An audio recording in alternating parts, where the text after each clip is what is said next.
Sugar's a drug that rakes in billions, turning children into addicts for life.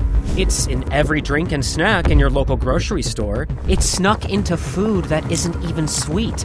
Sugar isn't just an ingredient. It's a weapon the food and beverage industry uses to take over your mind and control your body. It doesn't stop until the only thing you care about is having more sugar. That's how you get a global industry that'll be worth over $100 billion by 2030. American children consume about 80 grams of sugar a day. That's over 60 pounds of added sugar every year. It's corporate greed wrapped in shiny candy bar packaging, mixed in with crunchy cereal, and dissolved in your favorite soda. The industry targets innocent kids because they'll never question what sugar's really doing to them. It has destroyed countless relationships. It's even given a teenager a heart attack. And it nearly killed a man. That's just scratching the surface. We'll unpack all of it together over the next few minutes. If you're wondering, is sugar addiction even real? By the end of this video, you'll know what I know. It's real, it's deadly, and you should be scared of it. America's addiction to sugar may be starting before a child's first birthday. Everything about how it's marketed to children is predatory. They're preying on them and always succeed because of one reason. It's what makes kids so vulnerable to the evil side of sugar. Every cereal, soda, and candy company knows what this reason is and exactly how to exploit it. That's what you're up against. You aren't just fighting mascots, targeted ads, and food engineering. To protect kids from a sugar addiction that will rule and destroy their lives, you'll need to overcome centuries of evolution. Yes, you heard me right, evolution. Modern society comes with its comforts, but our bodies have held on to memories of the past. When our ancestors hunted, gathered, and foraged for food, they developed survival mechanisms. One of them, related to sugar, has stuck around in our DNA. Historically, our brains have associated sweetness with high-calorie foods, essential for survival. Today, sugar is used by corporations to drive overconsumption, but our brains haven't let go of that association. That's why children are literally hardwired to want sweet food. Kids' brains are developing, and they start off with poor impulse control. Combine that with a biological need for sugar, and you have a recipe for disaster. Brands have abused this preference at every turn. You don't need to prove you're 21 or have a prescription like you would for alcohol and drugs. That's why millions of sugar-obsessed children are now adults fighting a losing battle against addiction. It sneaks up on you, but it's only a matter of time before your life is on the line. Sugar, I don't want to go out of the house, so I hide it, and it's a problem. 21-year-old MJ from Wintry, Liverpool went through something that convinced her she would not make it to 22. In the grips of a sugar addiction that took hold years ago, only one thought went through her mind when she almost collapsed in the middle of the street. 6 words she had never admitted to herself before, but did at that moment: I am actually going to die. All the sugary sodas and binge eating had finally caught up to her, and she was going to pay the price. Em couldn't go a day without feeling dizzy or having chronic fatigue that only more of the sweet stuff could fix. Both were a result of her blood sugar levels being on a roller coaster. But the most alarming symptom was her heart palpitations. MJ's body was telling her that she needed to cut out the sugar. Almost collapsing on a busy street was inevitable. A part of her always knew this would happen, so why didn't she do anything to stop it? That's where the mental punishment of sugar addiction comes in. Our bodies and minds aren't built for high levels of processed, refined sugar. It makes us more vulnerable to symptoms of anxiety and depression. The sugar trains your body and mind to rely on it for spurts of good mental well-being. That's exactly what was happening to MJ, even if she didn't understand it at that time. She also had an illness that made her more vulnerable to sugary sodas and junk food, so she spent years giving in to her cravings. Every grocery run became a chance to indulge her addiction. It started with a couple of Lucozades, a British brand of sodas and energy drinks. Then it became 5 or 6 bottles. Then a couple of Coca-Colas and Dr. Peppers. All the sugar and caffeine screwed with her sleep, so when her cravings became too intense in the middle of the night, she'd end up binge eating. This was disturbing behavior, but it was going to get much worse. Sugar addiction's most dangerous symptom is one we don't really talk about. It's a combination of shame and guilt. Em started hiding the evidence from her dad. Empty soda bottles were stashed away, cardboard takeout boxes were ripped up and buried under the trash. She was ashamed of herself for losing control and felt guilty about hiding it from the most important people in her life. Her life revolved around the next sugar binge and hiding proof of the previous one. Jay's behavior wasn't random. There was a twisted logic behind it. Psychology professor Ashley Gearhart, who helped make the Yale food addiction scale, is one of the few people that looks past the binging and sees the addiction. She identified a pattern of behavior most food addicts faced, where they withdrew from the outside world and fell deeper into their addiction. Shame had a big role to play in that. Em was behaving like an alcoholic or substance abuser, and she hit rock bottom just like any other addict. That day in the street, she weighed nearly 250 pounds and thought she was eating her way to an early grave. But the next trip to the grocery store changed everything. Em found herself in a familiar position, standing in front of rows of Lucozades. This time, though, she grabbed the bottle that said 0 sugar. Call it a miracle or an impulsive decision, but it saved her life. Both drinks tasted almost the same, but without the added sugar, Em could still have those 5 or 6 Lucozades, but ended up losing weight instead of gaining it. It's a change that probably wouldn't work for the other people in this video, but thankfully it did for her. Eventually, she was able to stop having them completely. Without intense blood sugar spikes, her sleep improved and the binge eating reduced. Em was finally ready to take back the control sugar had stolen from her. This wasn't some miracle fix. She worked hard to change her other habits. It was just much easier to do without the headaches, fatigue, and cravings. Em's biggest challenge was her dyspraxia. Diagnosed at the age of 5, it's a neurological disorder that affects basic coordination and motor skills. That's why soda and takeout had been so appealing when she was younger. Unscrewing a cap or opening a lid was easy. But Em had learned how destructive her sugar addiction had been. So with higher, more stable energy levels, she worked around her dyspraxia and learned how to cook. Bit by bit, Em's addiction became a thing of the past. Her dark story had a happy ending, but she's the exception, not the rule. Sugary drinks are making everybody sick. At the age of 32, Amy was an alcohol, drug, and now sugar addict. She found her way to South Africa to go to the world's first rehab center for sugar and carbohydrate addiction. Despite overcoming her dependence on booze and drugs, she wasn't ready for what sugar was doing to her. Amy's experience taught her that sugar addiction is as dangerous as alcohol or substance abuse. The signs had been there since she was a child, and despite their good intentions, the grown-ups in Amy's life made mistakes that pushed her down this road. Think back to when you were a kid. If someone said you couldn't do something, wouldn't doing it suddenly become the most important thing in the world? That's what happened to Amy. Her parents knew she had a big sweet tooth that was hard to control at times, so after a point, they refused to keep any sweets in the house. It was an all-or-nothing mentality that they probably thought would help, but it had the opposite effect. Getting that sugar rush became one of Amy's main goals in life. Instead of learning moderation, she functioned on bursts of excess whenever something sweet was around. Whether it was raiding her grandparents' fridge, eating half of her sister's birthday cake, or sneaking downstairs for more chocolate at a sleepover, Amy ate as much as she could as quickly as possible. No one could know. All that sneakiness was to avoid getting caught and the shame and guilt that came with it. But still, no one took her behavior seriously. The adults in her life had to have noticed sweets disappearing quickly whenever Amy was around.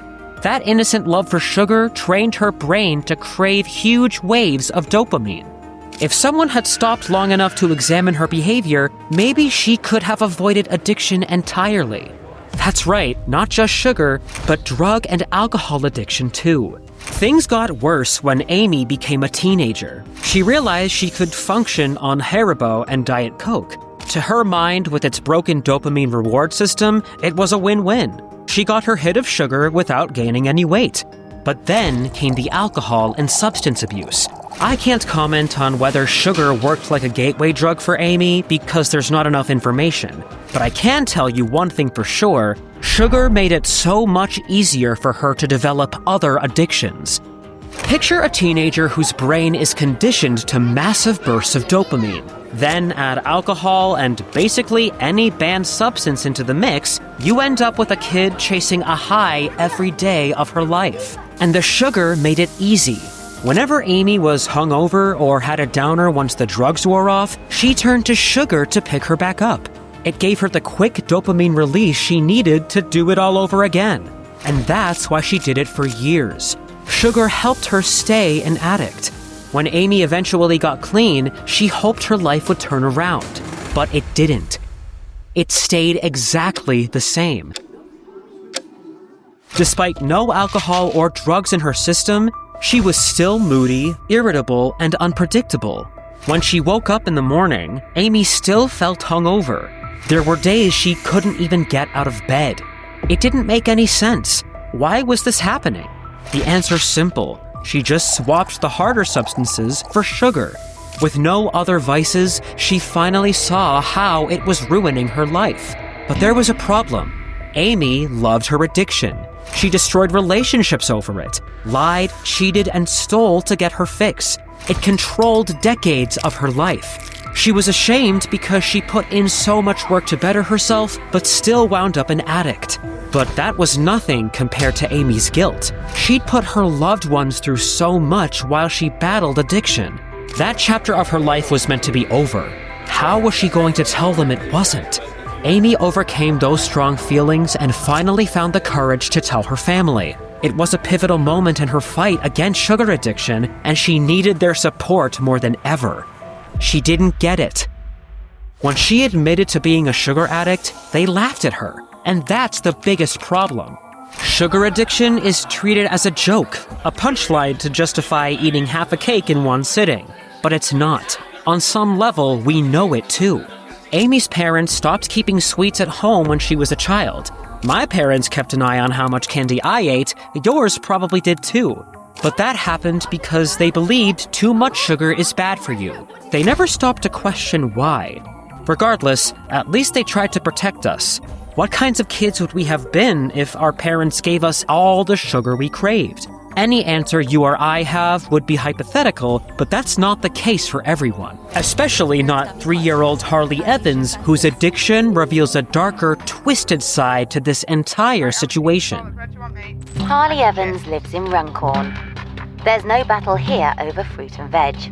He's reached the grand old age of 3 without his mum ever having cooked him a healthy meal. A milkshake. At a glance, Harley seems like any other toddler. But as he gets older, the sugar begins to change him in ways he doesn't understand and his mother can't handle. When Haley Cooter, a pediatric dietitian, went to meet with Harley and Taylor, she was shocked by how much sugar the little child was having each day. That is about how much sugar you, Mr. Harley, are eating in one day. About 150 grams there. Can we eat that sugar? No. 150 grams or 5.3 ounces of sugar every day at 3 years old. Take a second and really let that sink in. Harley's a baby experiencing unnatural, dangerous spikes in his blood sugar. He's developing intense cravings that control his mood and behavior. He's not even in kindergarten yet. It's shocking that Taylor has let him eat this way. But then, the sad reality emerges. Harley's just taken after his mom. Can you show me how much more you think you're having in a day? Is this a day? This is in one day. Oh, do you want me to keep going. Oh my god. Yeah, that's it. That's 500 grams, Taylor, in one day. Taylor is having 10 times the recommended daily amount for a grown woman. To be fair, Taylor's got a lot going on. She's a teenage mother of 2 and is attending school part-time. It's easy to understand why cheap, ready-to-eat food and drinks are so appealing to her. But she knows exactly what all that sugar and overprocessed garbage does to a person. Taylor should know more than most what her diet could be doing to Harley. Last year, she suffered a heart attack. They couldn't find any known explanation for it. They said the only thing they can put it down to was all the stress of pregnancy. Yup, Taylor had a heart attack as a teenager. The stress of pregnancy might have been involved, but her diet clearly played a huge role. Despite going through that, she hasn't changed her eating habits. Worse still, she's put her son on the same path. It's already screwing him up in ways you can't imagine. Taylor is frazzled and Harley is becoming more of a handful every day. Stop it! I said no! Recently I've noticed that Harley is more hyperactive than he has been. It's probably due to the foods that he's eating. Has Taylor failed Harley as his mother? These takeaways, is Harley having as well? Everything I've got, he wants. Okay. And if you say he can't have it? I don't think I've ever said he can't, I just give it him. He's a little boy who's never been told no. Every craving has been indulged, every impulse has been satisfied. The shame and guilt that drove Amy and MJ's addiction, but also played a role in getting clean, is entirely absent. I'm not just saying that to be dramatic. LA-based dietitian David Wiss specializes in treating food addiction, and he laid out what this kind of eating does to a child. This addiction literally hijacks the brain. It puts the amygdala in charge, the part of your brain that thinks in black and white, yes or no, now or never. Sounds a lot like the behavior Amy's parents accidentally reinforced, doesn't it? The sugar rush bypasses your prefrontal cortex, which is responsible for rational decision-making. This part of your brain objectively assesses a situation and doesn't give in to impulses. When it comes to Harley, sugar isn't a fun addition to his diet, it is his diet. There are so many children just like him. No self-control, erratic behavior, and an addiction that's a part of who they are. But one man knows what it's like when that part takes over completely. It landed him in hospitals and almost killed him more than once. You might recognize him from one of our previous videos. His story isn't just a cautionary tale about being a food addict, it's a highlight reel of the very worst of sugar addiction. Jeffrey's story is the bridge between the emotions MJ and Amy felt and the uncontrollable need for sugar that rules Harley's mind. Jeff always ate a lot, but he would try to stick to the healthy stuff. But all bets were off when sugar was on the table. Pastries, pies, ice cream, candy bars, he could never have enough. And unfortunately, just like with Amy and Harley, Jeffrey's parents failed him when it mattered most. He grew up in a house where it was normal to yell and throw ashtrays and plates at walls. His parents fed him till he was stuffed instead of apologizing for upsetting him with their fighting. But when Jeffrey's cravings started to show themselves, his parents reacted like Amy's did. They laughed at him, but went one step further. He was given nicknames: Butterball, Fat Ass, and his father even called him the Orca. Imagine teaching your kid that food and sugar makes everything okay, then mocking him when he starts depending on it. That mockery left him drowning in shame and guilt. So whenever he wanted something sweet, he would have it in secret. No one called him names when he was alone. The sugar didn't judge him or laugh at him. It had always been there for him ever since he was a child. By 2016, Jeffrey was completely separated from the rest of the world. All that mattered was feeding his addiction. It got so bad that he would eat burnt, even spoiled food. That landed him in the hospital, and he even found himself on death's door more than once. Physical cravings can be destructive, but not so deadly. Even 2 bariatric surgeries that modified his stomach failed to control his binging. It was at this point Jeffrey finally understood that his addiction was in the mind just as much as the body. He eventually found a treatment program that gave him the help he needed. It worked for one reason. No one was ashamed to talk about their struggles with sugar and binge eating. I told you at the very start of this video that there's a lot to unpack here, but there are common themes that connect these stories. Too many people don't see sugar as a threat, so the idea of being addicted to it is laughable. Whether the person believes they're an addict or not is irrelevant. Here's what does matter. It's the parent who didn't take the signs seriously. It's the shame of giving in to something they're told isn't a real problem. It's the guilt of disappointing the people they love. Eventually, their loneliness leaves them with nothing but the sugar that started it all in the first place. Every piece of sugary, overprocessed food is made with the intention of forcing its way into your mind. The food and beverage industry has taken human psychology hostage, and they're using it to do horrible things to millions of people.